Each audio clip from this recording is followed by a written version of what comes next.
everyone, today I'm doing a quick presentation and introduction on Gustave Courbet.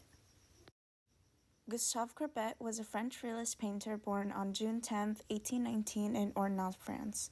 Courbet came from a wealthy family and his father was actually a landowner, so he had a pretty good upbringing. He was heavily influenced by his hometown and the social and political movement of the time, which really reflected in his art. He moved to Paris in 1839 to pursue formal art training at Royal College of Fine Arts, and he worked under the masters including Steuben and Hess, but claimed that he didn't like what he was being taught. And so he wasn't actually fond of the traditional academic style of the art at that time, which were more historical and mythological subjects. And because of this, it led him to his interest in the representational depictions of everyday life. Courbet was a firm believer in capturing the truth about the world he was surrounded in, and he rejected the idealized portrayal of academic art and that art should reflect the reality of contemporary society, including the struggle and injustice.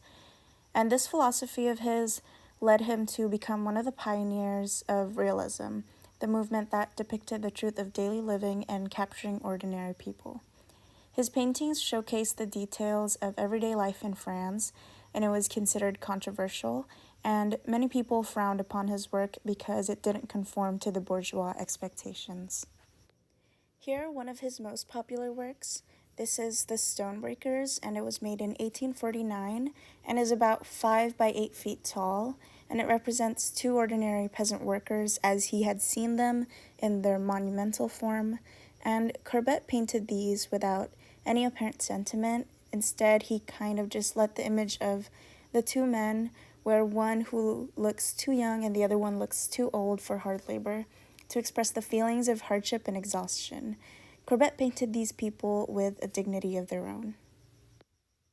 Here's another work that I liked. It's called Young Ladies of the Village, and it was finished in 1852.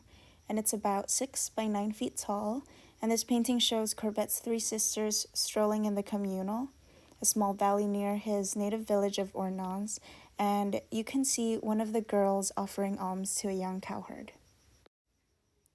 He did have a child with one of his mistresses, but remained unmarried due to self-absorption. He lived a pretty libertine lifestyle when it came to personal or romantic relationships, and his treatment towards women really was just a reflection of the patriarchal attitude in society during the 19th century. And because the French government became suspicious of him during the 1848 revolution, Courbet held contempt for his native country for the remainder of his life. He refused to exhibit at the World Fair in 1855 and also refused to accept the Legion of Honor offered to him. Because of these actions, Courbet was exiled and spent the last years of his life in Switzerland.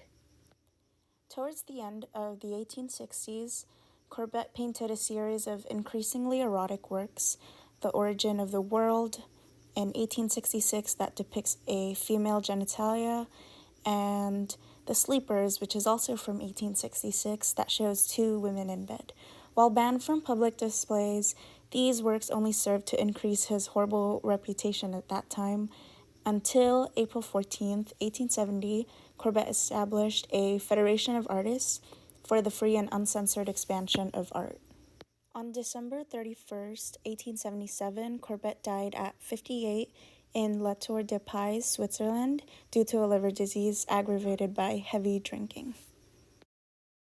And that concludes my presentation. Thank you for watching, and happy Earth Day!